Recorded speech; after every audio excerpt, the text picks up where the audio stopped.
YouTube, what's up, man? It's your boy Richardson from Minimum Wage to Millionaire. If you're new to the channel, welcome. If you've been here, welcome back. So, Happy New Year's, everybody. This is the first personal video I'm making of the new year. I'm in the car. I'm driving. I'm actually got to go run some errands, so forgive me. As I'm driving, I won't be able to look at the camera as much, but when I stop and whatever, I can. So first off, I hope everyone's doing great today. I wanted to make this video quick, short, and sweet because I'm actually about to go to where I need to go to take care of business. But I want to explain because I'm about to go to the bank and then go somewhere else. And it reminded me of a video that I wanted to make, which was explaining to people why you should have more than one bank account or more than one account in general, right? And it's one of those things that I kind of clash with back and forth because on one front, I very much value simplicity, and on another front, I value diversification, right? So in this case, which one outweighs the other? Is it the simplicity of having everything into one account, everything into one bank, your checking, saving, all your needs there? Or is it the diversification of spreading out? Now, usually when these two are at odds for me, and I'm only speaking for me, I usually value the simplicity route. But in this case, really thinking about it over the last few years, now I primarily spend with cash, so I go to the bank more frequently than most people.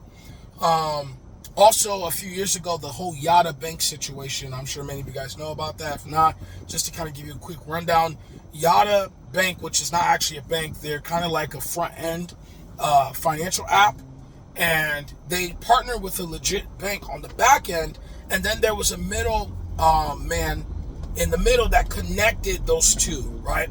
So Yada was the front-facing, Evolve Bank was the back-end bank that was the backing of the bank, right? So all your money was being held there. And Synapse was the middleman in between, right? Which gave you bridged those two things together. Long story short, there were discrepancies from Synapse and Evolve, right? So Synapse and Evolve were showing two different numbers, right? So think about it this way.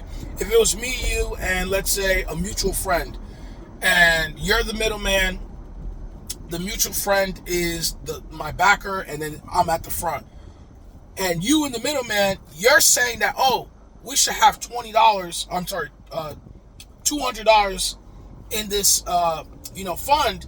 But the back end bank is like, yo, I only got $150, right? So there's discrepancy, $50. Where did the $50 go? And that's kind of what happened, was that Involve was saying we only have this much, Synapse was saying we only have this much, and things just kind of go crazy. And then ultimately, Synapse, the middleman, they went bankrupt. So now it's like, everyone's like, where's all the money? The point I'm trying to make in this, and sorry if this is a long-winded analogy, is that all those people that kept all their money at Yada in one financial institution. I was watching the CoffeeZilla video, I remember at that time, about a year or two ago, and there were people that had their wedding funds there. There were people that had their life savings and all this stuff. And even people on Reddit were talking about they had like over $100,000 saved up. And they were just like, well, it's an online bank, or it's technically not a bank, but it's an online financial app that's backed by a bank, FDIC and all that. But when things went rough and there was a problem, nobody got access to all their money. So you were just out on it. And for someone who worked so hard for their money and, being above minimum wage worker, working hard for their money, climbing up the net worth ladder and all that stuff, yeah, if my hard earnings was going out, I'll be very mad. Like, I'm a very patient and understanding guy. I understand everything in the world belongs to the Lord, and I'm grateful for it, for the Lord is my shepherd and I shall not want. He's my provider. But at the same time, listen, if I had my life savings wiped out by a bank from something that I didn't do, but for what the bank or the bank's third party did, yeah, I'd be mad too.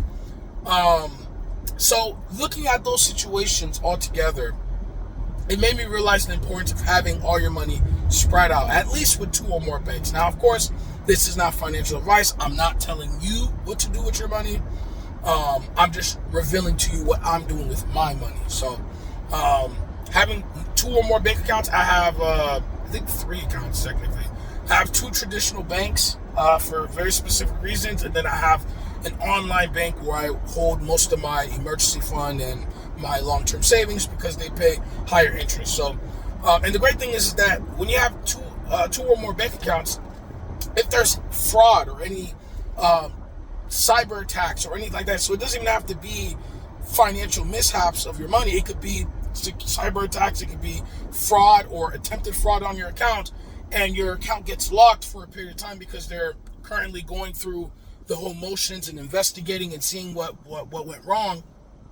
Your money not all being in one place, it allows you to be able to, hey, let me just transfer money there, or let me withdraw money from that account and then go pay my bills. And then whenever that money gets unfrozen or the investigation concludes and they give me my money, then I could just replenish those accounts that I took it from.